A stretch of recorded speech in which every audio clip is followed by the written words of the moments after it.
Hello guys, this is Surendra Kumar. स्वागत है आपका अभियान आईएएस एकेडमी की अद्भुत प्रश्नोत्तरी कक्षा और एमसीक्यू के महायुद्ध में। तो जितने भी कर्मवीर श्रृंखला 2.0 के धीर वीर गंभीर योद्धा हैं, आ जाइए जल्दी और करते हैं क्लास की शुरुआत।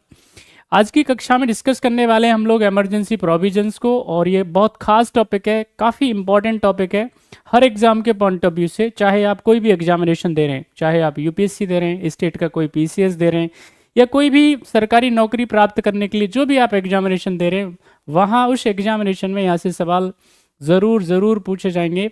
ये इतना इंपॉर्टेंट टॉपिक है जितना मैं बता भी नहीं सकता, उतना खास टॉपिक है। तो आ जाओ जल्दी से सारे बच्चे और करते हैं क्लास की शुरुआत। आप सबका स्वागत है भाई। अंकुश जी नमस्कार, स्वागत है आपका। मोना, वर्णिका, मधु, प्रियंका और क्या नाम है आपका, भावना जी, सारे बच्चों का स्वागत है। चलिए, अभी मेरी आवाज़ आ रही है सबको?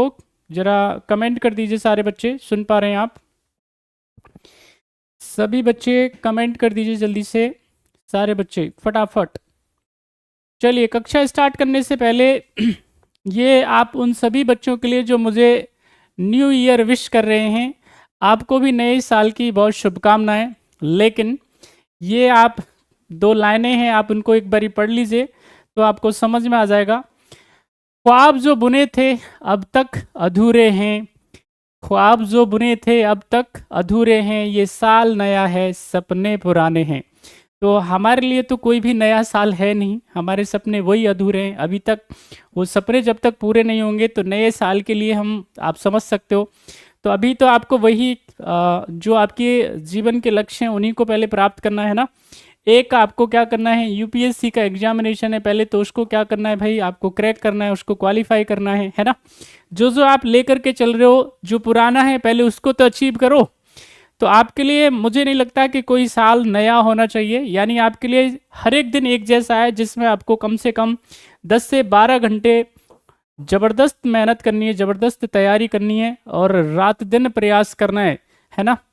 जब तक आप अपने लक्ष्य में सफल नहीं हो जाते हैं, जो जो आप चाहते हो जब तक आप अचीव नहीं कर लेते, तब तक आपके लिए कोई साल नहीं, कोई दिन नहीं, कोई होली नहीं, कोई दिवाली नहीं, कोई नया साल नहीं, कोई 31 नहीं। मुझे लगता है कि ये सब कुछ होना नहीं चाहिए आपके लिए। सभी दिन आपके लिए सबसे ज़्यादा खास हैं, सबसे ज़्यादा इम्पोर्टेंट है। हर एक दिन उतना ही खास है, उतना ही ज़्यादा इम्पोर्टेंट है जितना कि बाकी कोई विशेष दिन या कोई फेस्टिवल, राइट। तो इन चीज़ों पे थोड़ा सा ज़्यादा मुझे लगता है आपको ध्यान देना चाहिए। बाकी सब ठीक है ना।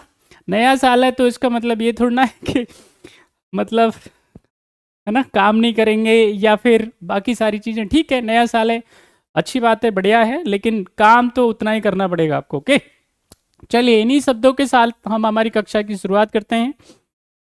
आज की क्लास में हम लोग क्या करने वाले हैं, इमरजेंसी प्रोविजंस को डिस्कस करने वाले हैं, आपसे सवाल पूछने वाले हैं और साथ ही साथ में उनके जवाब भी आपको बताने वाले हैं। तो क्वेश्चन आपकी स्क्रीन पे, सारे बच्चे जल्दी से आंसर करेंगे। और क्वेश्चन नंबर 1 आपकी स्क्रीन पे ये रहा। चलिए जवाब दें, आंसर करें और आगे बढ़ें। क्वेश्चन है, वित्तीय आपातकाल की घोषणा का प्रभाव संसद के दोनों सदनों के अनुमोदन के बिना कितने समय तक प्रभावी रहता है? जल्दी बताएं ताकि आगे बढ़ा जा सके। सभी बच्चे जो कक्षा में मौजूद हैं जल्दी जल्दी आंसर करें। सभी महारथी जो कर्मवीर कक्षा में हैं जल्दी जल्दी जवाब देते जाएं, आगे बढ़ते जाएं। देखिए, जब हम बात करते हैं किसके बारे में, इमरजेंसी प्रोविजंस के बारे में, है ना, बहुत ही इंपॉर्टेंट टॉपिक है ना।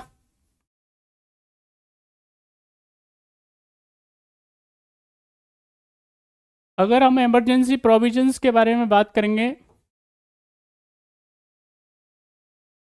हिंदी में बोलते हैं इसको आपातकालीन उपबंध। अब ये जो आपातकालीन उपबंध है, बेसिकली ये आपको ज़रूर पता होने चाहिए। देखिए, सबसे पहले आपको ये जानना है कि कौन से पार्ट के अंदर है ना। तो पार्ट याद रखना है आपको, पार्ट है आपका 18th, ठीक है कि नहीं। कॉन्स्टिट्यूशन ऑफ इंडिया के पार्ट 18th के अंदर 18वें भाग के अंदर क्या है, इमरजेंसी प्रोविजंस हैं। और ये कहाँ से लेकर के कहाँ तक है, आर्टिकल 352 से लेकर के और ये 360 तक क्या है, ये इमरजेंसी आपको प्रोविजंस दे करके रखे गए हैं। जब हम बात करेंगे इमरजेंसीज के बारे में, तो हमारे पास में क्या है, we have 3 type of emergencies. इसमें पहले नंबर पे आता है भाई नेशनल इमरजेंसी, नेशनल इमरजेंसी आता है पहले नंबर पे। दूसरे नंबर पे आता है आपके पास में, दैट इज वेरी इंपॉर्टेंट, इसको हम लोग जानते हैं पॉपुलरली प्रेसिडेंट रूल, इसको हम लोग जानते हैं प्रेसिडेंट रूल के नाम से। और तीसरे नंबर पे आता है आपका फिनेंशियल इमरजेंसी, ठीक है कि नहीं। यहाँ पे ये आर्टिकल 352 के अंदर है नेशनल इमरजेंसी, 356 के अंदर जो है आपके पास में वो है आपका दैट इज प्रेसिडेंट रूल, यानी पॉपुलरली नोन एज राष्ट्रपति शासन और प्रेसिडेंट रूल। और तीसरे नंबर पे 360 जिसको हम लोग फाइनेंशियल इमरजेंसी या वित्तीय आपातकाल के नाम से जानते हैं। तो ये 3 प्रकार की इमरजेंसी हैं, बारी बारी से हम इनको डिस्कस करने वाले, पढ़ने वाले। अब इसमें यहाँ पे आपको एक चीज़ दे के रखा हुआ है, क्वेश्चन है आपसे पूछा है, ये एग्जामिनर ने क्वेश्चन पूछा है आपसे। और सवाल क्या है, सवाल ये है कि वित्तीय आपातकाल की घोषणा का प्रभाव संसद के दोनों सदनों के अनुमोदन के बिना कितने समय तक प्रभावी रहता है। तो ज़्यादातर बच्चों ने जवाब दे दिया है, लेकिन यहाँ पे समझ लीजिए जब भी फाइनेंशियल इमरजेंसी की बात आएगी, ठीक है कि नहीं, तो फाइनेंशियल इमरजेंसी में क्या होता है, अगर इसको संसद का अनुमोदन नहीं मिलता है, आप सब जानते हैं कि क्या कर सकते हैं, प्रेसिडेंट ऑफ इंडिया किसी भी प्रकार की इमरजेंसी इम्पोज कर सकते हैं, किंतु उसके लिए क्या चाहिए, उसके लिए सरकार का अनुमोदन चाहिए सबसे पहले। और दूसरी इंपॉर्टेंट बात, सरकार के अनुमोदन के बाद में क्या चाहिए, सरकार का भी लिखित अनुमोदन चाहिए, ठीक है कि नहीं। जब तक राइटिंग में गवर्नमेंट नहीं देगी तब तक राष्ट्रपति यहाँ पे क्या नहीं लगा सकते, इमरजेंसी नहीं लगा सकते।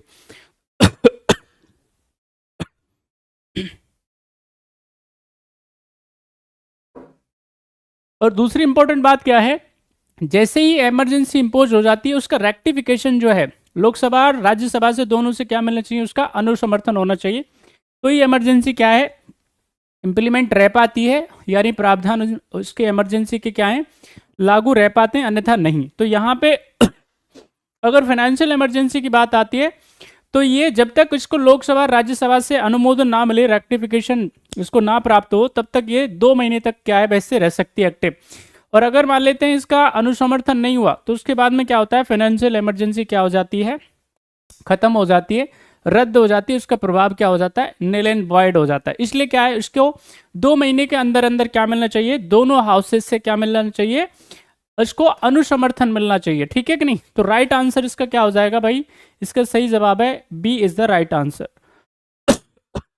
नेक्स्ट क्वेश्चन आपकी स्क्रीन पे, क्वेश्चन नंबर 2, जल्दी जल्दी बताएं, आगे बढ़े। क्वेश्चन आपकी स्क्रीन पे है, क्वेश्चन नंबर 2, पढ़िए ध्यान से और जवाब दीजिए। आपको बताना है अनुच्छेद 356 के अंतर्गत किसी राज्य में राष्ट्रपति शासन की अधिकतम अवधि क्या हो सकती है, मैक्सिमम जरा मुझे बताएं 356 के मामले में।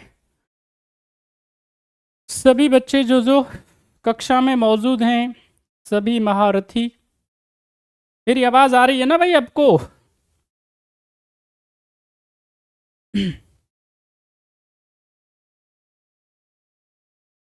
सभी बच्चे जल्दी जल्दी आंसर करें, सभी कर्मवीर। क्वेश्चन है, what can be the maximum period of the presidents rule in a state under article 356। जैसा हमने आपको बताया, तो यहाँ पे क्या है याद रखना है, जब हम बात करेंगे किसके बारे में, आर्टिकल अगर हम बात करते हैं किसके बारे में, 356 के बारे में, है ना। 356 अनुच्छेद के बारे में अगर हम चर्चा करें या बातचीत करें तो इसको जानते हैं हम लोग पॉपुलरली किसके नाम से, राष्ट्रपति शासन के नाम से, ठीक है कि नहीं। अगर हम बात करें किसके बारे में, किसी भी राज्य के बारे में, किसी भी स्टेट के बारे में, और अगर राज्य में क्या है, संविधान के अनुरूप सरकार काम नहीं कर रही है ना, कॉन्स्टिट्यूशन के प्रोविजंस के अकॉर्डिंग क्या नहीं कर रही है, गवर्नमेंट काम नहीं कर रही है, ठीक है कि नहीं, यूनियन गवर्नमेंट के इंस्ट्रक्शंस को फॉलो नहीं कर रही है, साथ ही साथ में अगर वहाँ पे करप्ट प्रैक्टिसेज हैं, ठीक है कि नहीं, लॉ एंड ऑर्डर एकदम खत्म हो गया है, खराब हो गया है, तो वैसी स्थिति में क्या किया जा सकता है, गवर्नर के रिकमेंडेशन के बेसिस पे राज्य के राज्यपाल महोदय लिखित में देंगे, राइटिंग में देंगे कि यहाँ पे ये प्रॉब्लम्स है, तो उस बेसिस पे क्या किया जा सकता है, आर्टिकल 356 का इस्तेमाल करते हुए क्या कर सकते हैं, प्रेसिडेंट ऑफ इंडिया राष्ट्रपति शासन वहाँ पे लगा सकते हैं। और राष्ट्रपति शासन अगर लगा सकते हैं तो यहाँ पे इसके भी क्या चाहिए, इसके लिए भी इसकी अनुसमर्थन की आवश्यकता होगी। लेकिन इस राष्ट्रपति शासन की जो मियाद होगी अधिकतम, तो वो क्या है, याद रखना आपको 3 साल, मैक्सिमम 3 साल होती है ना। मैक्सिमम कितना, 3 ईयर याद रखना है, 3 ईयर्स मैक्सिमम, तो ये याद रखना है, इसमें गलती नहीं होनी चाहिए। So right answer is 3 years maximum term ये हो सकता है अंडर 356। नेक्स्ट क्वेश्चन का आंसर करें। क्वेश्चन नंबर आपकी स्क्रीन पे है, क्वेश्चन नंबर 3। जल्दी आंसर करें, आगे बढ़ें सभी बच्चे, जल्दी जल्दी आंसर करें। क्वेश्चन आपकी स्क्रीन पे है, which of the following consequences of the proclamation of the president rule in a state not necessary. जब राष्ट्रपति शासन किसी राज्य में अगर लगा होगा तो जरा बताइए उनमें से क्या होना जरूरी नहीं है। कमेंट कीजिए, बहुत ही इंपॉर्टेंट है भाई, ये सवाल खास है, कई बार यूपीएससी पूछ चुकी है इसको। जल्दी बताएं फटाफट से। आर्टिकल 356 के बारे में मुझे बताएं कमेंट करके कि अगर ये लगा हो किसी राज्य में तो इनमें से क्या होना जरूरी नहीं है। राज्य विधानसभा का विघटन, राज्य की मंत्रिपरिषद का हटाया जाना, स्थानीय निकायों का विघटन। क्या है सही जवाब, dissolution of the state assembly, removal of the council of ministers of the state, dissolution of the local bodies. Comment करें, आंसर करें, जल्दी से आगे बढ़ें।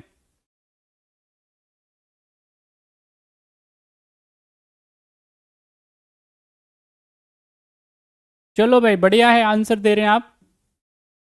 जब भी क्या होगा, कुछ कुछ चीज़ें आपको याद रखना है, और उन कुछ कुछ चीज़ों की अगर बात करेंगे आपसे तो इसमें एक तो याद रखना है कि अगर कहीं पे किसी भी राज्य में क्या है, राष्ट्रपति शासन लगा हुआ है, तो उसमें क्या है, ये ज़रूरी नहीं है कि वहाँ पे जो स्टेट की असेंबली है उसको डिसॉल्व कर दिया जाए, है ना।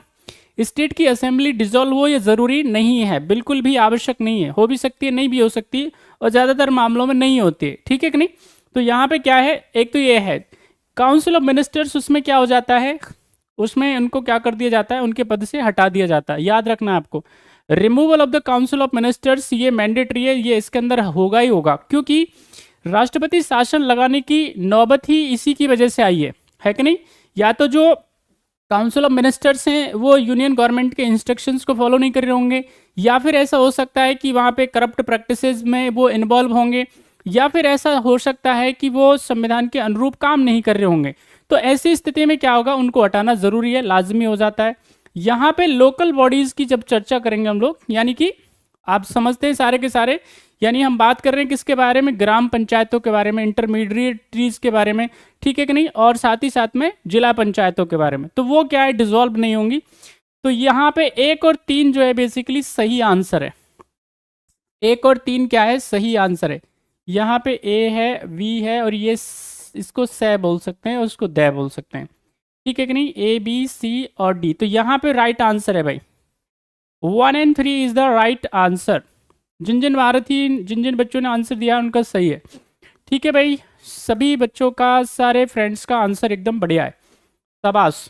अब यहाँ पे और क्या होगा, अगर हम बात करेंगे भाई किसके बारे में, फंडामेंटल राइट्स के बारे में, तो फंडामेंटल राइट जरा बताएं मुझे, एक्टिव रहेंगे या सस्पेंड हो जाएंगे, कमेंट करके बताना सारे बच्चे। फिलहाल इसका आंसर क्या हो जाएगा, इसका आंसर हो जाएगा सी, यानी से इसका सही जवाब है। फंडामेंटल राइट्स के बारे में आप मुझे बताएंगे, एफआरस के बारे में, सभी बच्चे एफआरस के बारे में मुझे बताएंगे, क्या वो सस्पेंडेड रहेंगे प्रेसिडेंट रूल के दौरान और एक्टिव रहेंगे, कमेंट करके बताना जरूर। और खास क्वेश्चन है, जरूर मिलेगा एग्जामिनेशन में, अगर जवाब दिया तो आपके नंबर पक्के, नहीं दिया तो कच्चे। करो आंसर। नेक्स्ट क्वेश्चन आपकी स्क्रीन पे, क्वेश्चन नंबर 4, जल्दी बताइए और आगे बढ़िए।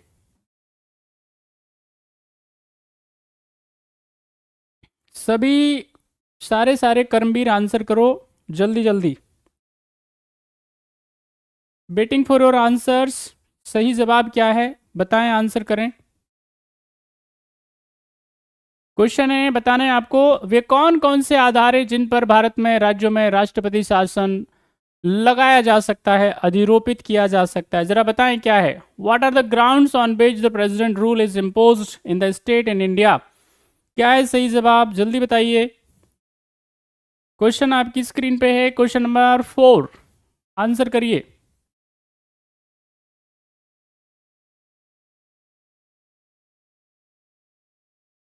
सभी बच्चे जल्दी से करिए आंसर, आगे बढ़िए।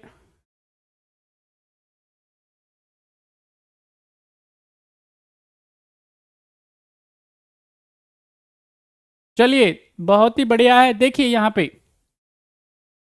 यहाँ पे ऑप्शंस की जब हम चर्चा करेंगे, बात करेंगे, तो किन किन आधारों पे राष्ट्रपति शासन 356 लगाया जा सकता है, हम ऑलरेडी इसके बारे में बहुत बारी डिस्कस कर चुके हैं, तो मुझे लगता है कि अब तो गलती नहीं होगी इस सवाल का जवाब देने। तो पहला यहाँ पे अगर हम देखें, यदि कोई स्थिर सरकार का गठन नहीं किया जा रहा है, स्थिर सरकार के गठन का मतलब क्या होता है, किसी के पास में अगर कंप्लीट मेजोरिटी नहीं है और कोalition गवर्नमेंट की समस्या है, तो वैसी स्थिति में ऐसा हो सकता है कि नहीं हो सकता है, देखेंगे जरा। दूसरा है, यदि मंत्रिमंडल ने बहुमत गंवा दिया है और विधानसभा में बहुमत रखने वाला कोई भी अन्य मंत्रिमंडल का तुरंत गठन नहीं किया जा सकता है। तीसरा है, यदि राज्य सरकार संघ सरकार द्वारा निर्देशों का पालन नहीं करता है या संघीय ढांचा क्या हो गया है, विभंग हो गया है। और फोर्थ है भ्रष्टाचार। तो चारों के चारों सारे ऑप्शंस एकदम सही है। If the cabinet has lost its majority and no other cabinet having majority in the legislative assembly can be informed immediately, ठीक है कि नहीं। if no stable government can be formed, तो ये भी सही स्टेटमेंट है। if their state government doesn't follow the directions given by the union government of the federal structure is broken down and corruption, तो सारे के सारे ऑप्शंस क्या हैं, 356 इम्पोज करने के लिए पर्याप्त है। आर्टिकल याद रखना है 356 इम्पोज करने के लिए क्या है, ये चारों की चारों प्रोविजन जो हैं सफिशिएंट हैं। अब ये समझ लीजिए, ये क्वेश्चन पीटी का भी हो गया और ये मेंस का भी हो गया। आप यहाँ पे बहुत अच्छे से पढ़िए, क्योंकि यहाँ पे पीटी कम मेंस ये क्या है, शानदार नोट्स हैं आपके लिए। इनसे ज़्यादा बेहतर नोट्स हो नहीं सकते हैं कोई, इसलिए आप क्या कर सकते हैं, इनको बहुत सीरियस लेकर के इनको याद कर सकते हैं। अगर इतना भी याद आपको हो गया तो भी आप आराम से क्या कर सकते हो, बढ़िया रैंकिंग के साथ में आराम से एग्जामिनेशन को निकाल सकते हो, इसमें किसी प्रकार का कोई तकलीफ नहीं है।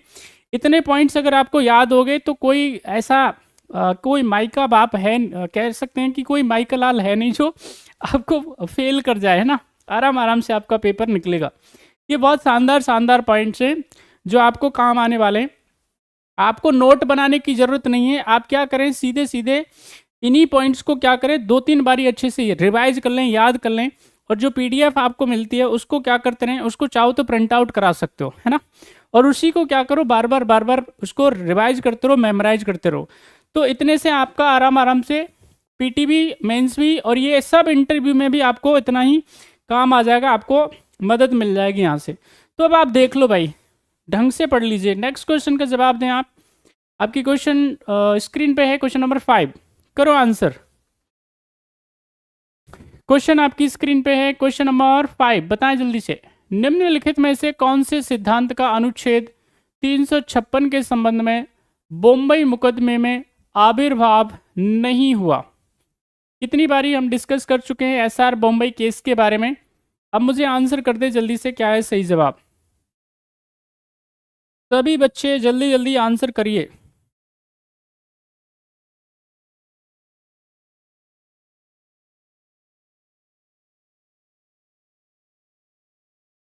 सभी बच्चे जल्दी से आंसर करिए, क्या है सही जवाब।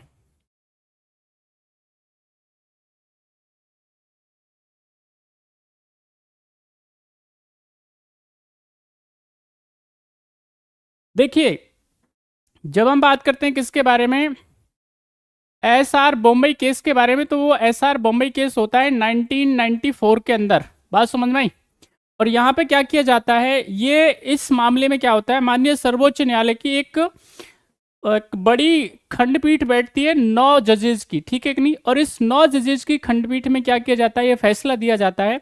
इस 9 जजेस की खंडपीठ ने क्या किया, ये घोषित करने का काम किया, ये निर्देशित करने का काम किया कि अब जो है बेसिकली क्या है, अभी तक जो मनमाने तरीके से क्या किया जाता था, राष्ट्रपति शासन लगा दिया जाता था, और किसी भी दल की सरकार हो, सेंट्रल गवर्नमेंट में जैसे ही किसी भी दल की सरकार बनी, है ना, मेजोरिटी की सरकार बनी, तो वो क्या करती थी, जिन भी राज्यों में अपोजिशन की अगर सरकार है, पार्टी है, तो वो क्या करती थी, उसको भंग करने का काम करती थी, उसको वहां से हटाने का काम, डिसॉल्व करने का काम करती थी। बात समझ में आई? और यहाँ पे स्पेशली कांग्रेस ने इसका दुरुपयोग खूब किया।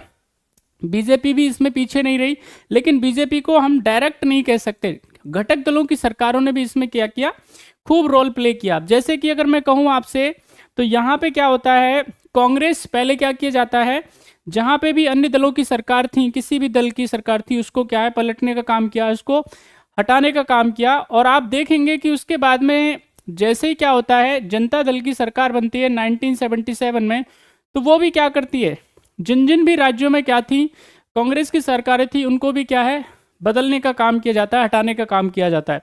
फिर से जैसे ही 1980 के अंदर मैडम गांधी की सरकार आती है, तो वैसी स्थिति में क्या किया जाता है, फिर से जहां जहां पे जिन जिन जो अपोजिशन की सरकारें हुआ करती थी, उनको क्या किया जाता है, हटाने का काम किया जाता है, उनको पलटने का काम किया जाता है। तो ये क्या था, ये भरपूर मिसयूज था, किसका, भरपूर मिसयूज था आर्टिकल 356 का, 356 का इसको कहते हैं मिसयूज। यहाँ पे जब संविधान सभा की बैठक हो रही थी, तो डॉक्टर अंबेडकर साहब ने क्या कहा था, इसको कहा था डेड आर्टिकल, यानी डेड आर्टिकल इसको कहा था, आर्टिकल 356 को। और यहाँ पे ये बताया गया था कि ऐसे इस आर्टिकल की जरूरत पड़ेगी नहीं, लेकिन बावजूद उसके इसका दुरुपयोग किया गया और लगभग 125 बार अब तक राष्ट्रपति शासन विभिन्न राज्यों में लगाया जा चुका है। बात समझ में आई? तो यहां पे आप देखेंगे लगातार जो राष्ट्रपति शासन लगाया जा रहा था मनमाने तरीके से, अब उस पर क्या की गई, रोक लगाई गई एसआर बॉम्बई केस के बाद, 1994 के बाद। और यहाँ पे माननीय सर्वोच्च न्यायालय ने गाइडलाइन प्रॉपर यहाँ पे दी सरकारों को कि पहली बात तो क्या है, संविधान के प्रोविजन के अनुसार ही क्या कर सकते हैं, राष्ट्रपति शासन लगा सकते हैं। तो यहाँ पे क्या है, आधार आपको हमने ऑलरेडी बताया है। पहले क्या होना चाहिए, अगर संवैधानिक तरीकों से राज्य का कार्य संचालन नहीं हो रहा है, यानी कि जो कॉन्स्टिट्यूशन मशीनरी है वो फेल कर गई है, ठीक है कि नहीं, अगर वहां पे स्टेट गवर्नमेंट यूनियन गवर्नमेंट के इंस्ट्रक्शंस को अगर फॉलो नहीं कर रही है, करप्ट प्रैक्टिसेस हैं, बात समझ में आई, तो उसके लिए क्या किया जाएगा, उसके लिए इन्फॉर्म किया जाएगा। और उसके बाद यूनियन गवर्नमेंट क्या करेगी, इसको क्या करेगी भाई, राष्ट्रपति महोदय क्या करेंगे, वहां पे 356 लगाएंगे, लेकिन इसके लिए क्या चाहिए, रेक्टिफिकेशन चाहिए दोनों सदनों का। और इसके बाद में इसको क्या कर दिया, इसको जुडिशियल रिव्यू का हिस्सा बना दिया।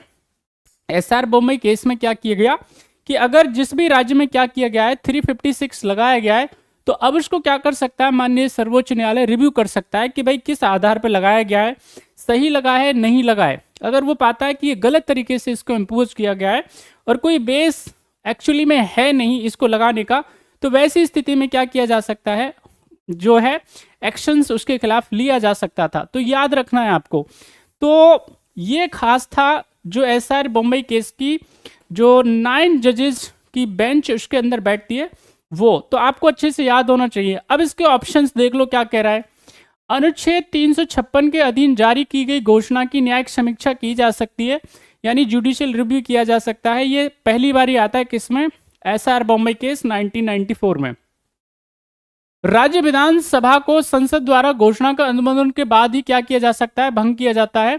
तो ये भी क्या है, एसआर बॉम्बे केस के बाद ही आता है। ओके, यहां पे कह रहा है यदि कोई नया राजनीतिक दल केंद्र में सत्ता में आता है तो उसका यह प्राधिकार है कि वह राज्य में अन्य दल द्वारा गठित मंत्रालयों को बर्खास्त कर सकता है। तो ये इसमें शामिल नहीं था।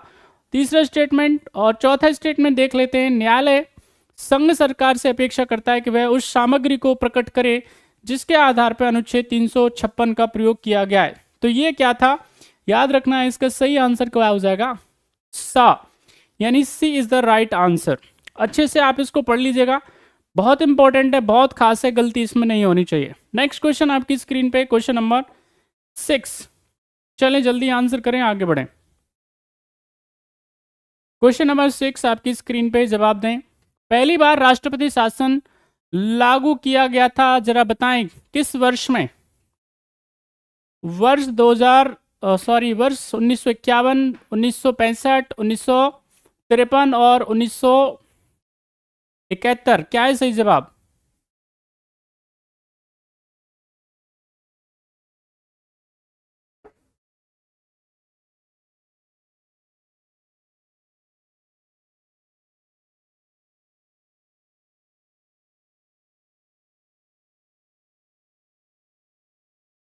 सभी बच्चे जल्दी जल्दी से आंसर करिए, क्या है सही जवाब।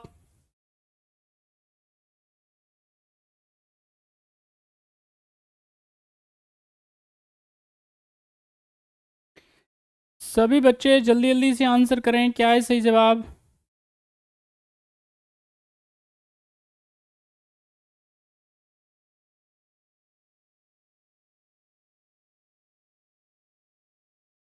फटाफट फटाफट आंसर करो ताकि आगे बढ़े हम लोग।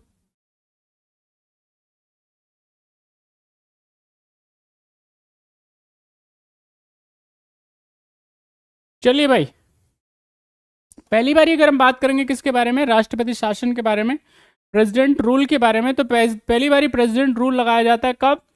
यहाँ पहली बारी प्रेसिडेंट रूल लगाया जाता है 20 जून 1951 को, और ये लगाया जाता है कहाँ पे, पंजाब के अंदर। बात समझ में आई।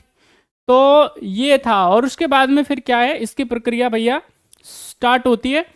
अब तक जो है 125 बारी राष्ट्रपति शासन लगाया जा चुका है अलग अलग राज्यों में। सबसे ज़्यादा राष्ट्रपति शासन लगाने का जो रिकॉर्ड है मैडम गांधी के नाम है, 27 बार, 27 टाइम क्या किया है, आप देख लीजिए। 27 टाइम मैडम गांधी ने क्या है, राष्ट्रपति शासन लगा करके अन्य दलों की सरकारों को क्या किया है, हटाने का काम किया है। तो ये है फिलहाल, इसका आंसर क्या हो जाएगा, 20 जून 1951 पंजाब राज्य, जरूर याद रखेंगे। अब आप मुझे कमेंट करके बताएंगे कौन से राज्य में दूसरी बारी क्या है, किस राज्य में दूसरी बारी राष्ट्रपति शासन लगाया जाता है, ठीक है कि नहीं, हमारे देश के अंदर। और मुझे कमेंट करके बताएंगे किस राज्य में सबसे ज़्यादा, है ना, सबसे ज़्यादा टाइम राष्ट्रपति शासन लगाया जाता है, इम्पोज किया जाता है। आप कमेंट करके बताएंगे इन तीनों सवालों के जवाब जरूर दिया करो भाई, है ना। बहुत सारी जानकारियाँ मिलती हैं, अतिरिक्त नॉलेज मिलती है वहाँ से। चलिए नेक्स्ट क्वेश्चन का आंसर करें आप। क्वेश्चन आपकी स्क्रीन पे, क्वेश्चन नंबर आपकी स्क्रीन पे है, क्वेश्चन नंबर 7 का जवाब दें आप। फटाफट फटाफट आंसर करें।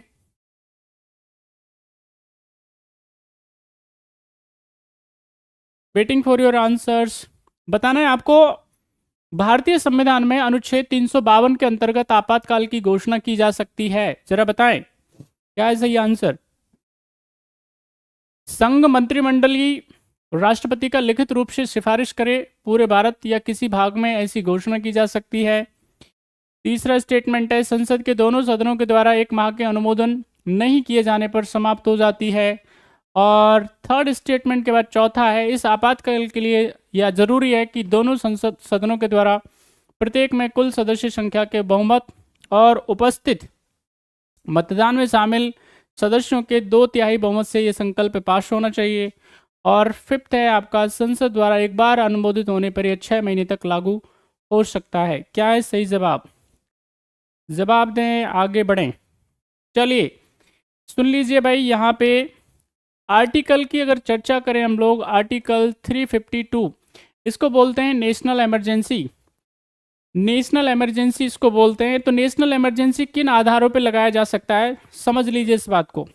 अगर क्या हो, याद रखना है, अगर बाहरी अटैक की संभावना हो, जिसको बोलते हैं एक्सटर्नल एग्रेशन, ठीक है कि नहीं है, या वॉर, कोई भी देश अगर क्या कर देता है हमारे देश के खिलाफ युद्ध की घोषणा कर देता है, तो वैसी कंडीशन में, ठीक है कि नहीं। साथ ही साथ में याद रखना है, आर्म रिवेलियन की स्थिति में, अगर सशस्त्र विद्रोह हो जाता है हमारे देश के अंदर, तो वैसी स्थिति में क्या किया जा सकता है, या तो हमारे देश की टेरिटरी के किसी पार्ट के अंदर, या होल ऑफ इंडिया यानी पूरे भारत में क्या किया जा सकता है, राष्ट्रपति शासन लगाया जा सकता है। ये बहुत अच्छे से आप समझ में आ जानी चाहिए। अब यहाँ पे क्या है, राष्ट्रपति शासन को राष्ट्रपति महोदय क्या करते हैं, तुरंत क्या कर देते हैं, इसको अनाउंस कर देते हैं, और इसके बाद में ये प्रभाव में आ जाता है। प्रभाव में आते ही सबसे पहला काम क्या होना चाहिए, प्रभाव में आते ही सबसे पहला काम ये है कि कम से कम याद रखना है आपको, यानी विद इन 1 मंथ,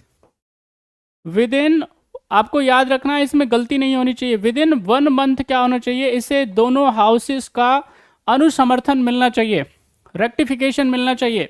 और वो भी रेक्टिफिकेशन जो है प्रेजेंट एंड वोटिंग का कितना होना चाहिए, 2/3 2/3 मेजोरिटी से ये क्या है, प्रोक्लेमेशन जो है इमरजेंसी की वो पास होनी चाहिए। अगर ये 2/3 मेजोरिटी से प्रेजेंट एंड वोटिंग पास नहीं होता है, तो 1 महीने से पहले ही क्या हो जाएगा, समझ लीजिए, याद रखना है। अगर इसको समर्थन मिल गया तो इमरजेंसी इम्पोज हो जाएगी, और अगर इसको रेक्टिफिकेशन नहीं मिला, इसको प्रोक्लेमेशन को अनुसमर्थन नहीं मिला, तो 1 महीने की घोषणा जो आपको हमने बताया इसके अंदर, विद इन 1 मंथ इसको परमिशन मिलनी चाहिए। अगर वो नहीं मिली तो क्या हो जाएगा, ये जो भी इमरजेंसी के प्रोविजंस हैं वो निल एंड वॉइड हो जाएंगे, रद्द हो जाएंगे।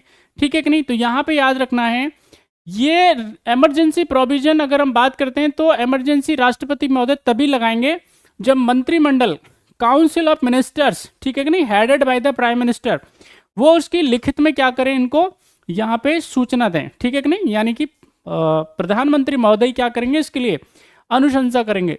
और यहाँ पे जब हम काउंसिल ऑफ मिनिस्टर्स की बात करते हैं तो उसके मुखिया होते हैं प्रधानमंत्री महोदय।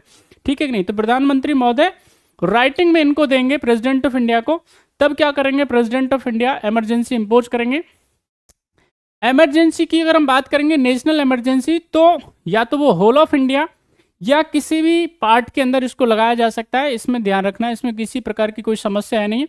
अगर 1 महीने के अंदर इसको अनुसमर्थन नहीं मिला दोनों सदन से 2/3 बहुमत से, तो ये समाप्त हो जाती है। ये स्टेटमेंट भी सही है। इस आपातकाल के लिए जरूरी है कि दोनों सदनों में क्या मिलना चाहिए, प्रेजेंट इन वोटिंग का 2/3 मेजोरिटी। तो ये स्टेटमेंट भी क्या है, बेसिकली चौथा भी एकदम सही है। 5वां संसद के द्वारा एक बार अनुमोदित होने पर यह 6 महीने तक लागू रहती है, ये स्टेटमेंट भी सही है। तो नेशनल इमरजेंसी को क्या किया जा सकता है, इसको बढ़ाया जा सकता है लगातार, लेकिन इसको क्या है, हर 6 महीने के अंदर क्या चाहिए, संसद का अनुमोदन चाहिए, और वही अनुमोदन चाहिए 2/3 मेजोरिटी ही चाहिए हर बार। ठीक है कि नहीं? और इस प्रकार से क्या किया जा सकता है, 6 महीने में इसको बढ़ाया जा सकता है। बात समझ में आ रही है? तो सारे के सारे प्रोविजन इसके क्या है, एकदम सही हैं, राइट हैं। 1 2 3 4 5 ah is the answer, A is the right answer. Next question आपकी स्क्रीन पे जवाब दें। क्वेश्चन नंबर 8, सभी बच्चे आंसर करें जल्दी से, क्या है सही आंसर। आपको बताना है आपातकाल की घोषणा से संबंधित 44वां संविधान संशोधन 1978 भारत के राष्ट्रपति से निम्नलिखित के अनुसार काम करने की अपेक्षा करता है। क्या है इसका सही जवाब, बताएं सारे बच्चे जल्दी।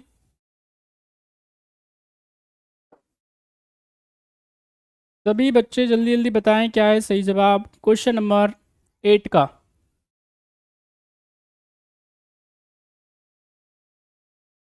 तो देखिए यहाँ पे जब हम बात करते हैं किसके बारे में, 44th कॉन्स्टिट्यूशन अमेंडमेंट बिल के बारे में, तो ये आता है 1978, और सरकार होती है किसकी, जनता पार्टी की। मोरारजी देसाई साहब क्या होते हैं इसके अंदर, प्रधानमंत्री महोदय होते हैं, है ना। तो यहाँ पे क्या है, 44वां संविधान संशोधन की जब हम बात करते हैं तो ये क्या उम्मीद करता है, ये उम्मीद करता है कि ऑप्शन ए दे के रखा हुआ है, संपूर्ण मंत्रिपरिषद की सामूहिक सलाह, केंद्रीय मंत्रिमंडल की सलाह, भारत के महान्यायवादी की सलाह, उच्चतम न्यायालय की सलाह। तो यहाँ पे याद रखना है, राष्ट्रपति अगर शासन लगाना है बेसिकली, तो उसके लिए क्या है, संपूर्ण मंत्रिपरिषद की सामूहिक सलाह चाहिए, है ना। आपातकाल की घोषणा के संबंध में यह है, आपातकाल की घोषणा से संबंधित 44वां संविधान संशोधन 1978 भारत के राष्ट्रपति से ये निम्नलिखित के अनुसार काम करने की अपेक्षा करता है। तो उसका सही आंसर क्या है, याद रखना है आपको, संपूर्ण मंत्रिमंडल की सामूहिक सलाह। तो यहाँ पे क्या है, समझ लीजिए, अब राष्ट्रपति को यहाँ पे बेसिकली क्या कर दिया गया, सलाह के हिसाब से काम करने के लिए बोला गया है। ठीक है कि नहीं। चलिए नेक्स्ट क्वेश्चन है आपकी स्क्रीन पे, क्वेश्चन नंबर आपकी स्क्रीन पे है क्वेश्चन नंबर 9। सभी आंसर करें जल्दी जल्दी से। क्वेश्चन आपकी स्क्रीन पे 9, निम्न में से किसने अनुच्छेद 356 को सुरक्षा कपाट कहा है, सिक्योरिटी डोर किसने कहा है, आपको बताना है। Doctor Rajendra Prasad, doctor BR Ambedkar, Jawaharlal Nehru, Sardar Vallabh भाई पटेल। क्या है सही जवाब, क्वेश्चन आपकी स्क्रीन पे है, आंसर करें जल्दी से। Who among the following has called article 356 a security door. चलिए, तो इसका सही आंसर है doctor VR Ambedkar. Doctor VR Ambedkar साहब ने क्या कहा है, याद रखना है आपको, आर्टिकल 356 को सिक्योरिटी डोर कहा है, सुरक्षा कपाट का इसको नाम दिया है बेसिकली। तो सही जवाब है इसका क्या, ध्यान रखना है आपको, डॉक्टर VR अंबेडकर। अंतिम क्वेश्चन आज की सीरीज का, फटाफट से जवाब दीजिए, आगे बढ़िए। क्या है सही आंसर? आपातकाल के दौरान बताना है आपको, मूल अधिकारों के प्रवर्तन को कौन निलंबित कर सकता है? जल्दी बताइएगा क्या है सही जवाब। Who can suspend the enforcement of fundamental right during the emergency? क्या है सही जवाब, फटाफट से बताएं।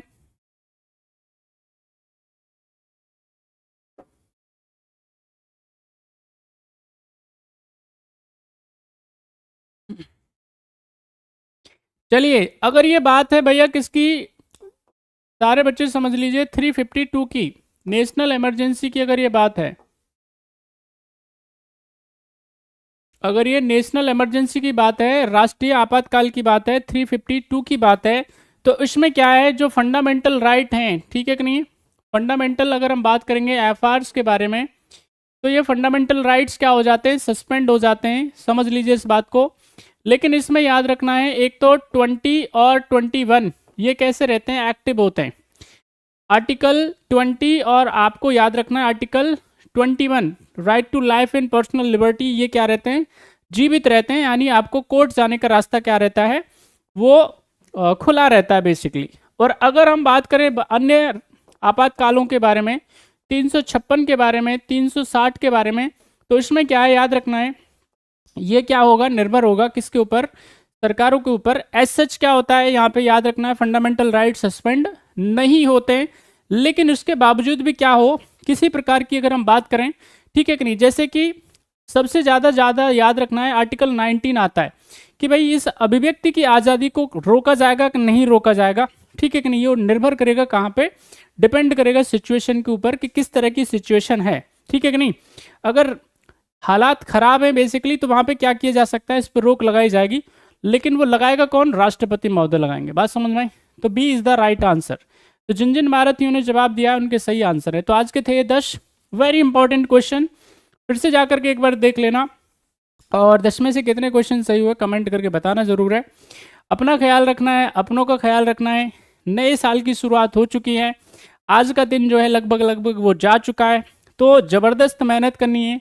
और जो आने वाला साल है 2024 आपके लिए क्या होना चाहिए, सफलताओं से भरा होना चाहिए, खुशियों से भरा होना चाहिए, नई अचीवमेंट्स आपके पास इसमें होनी चाहिए, राइट। तो ये इसके लिए काम करिए और पूरी ताकत लगा दीजिए।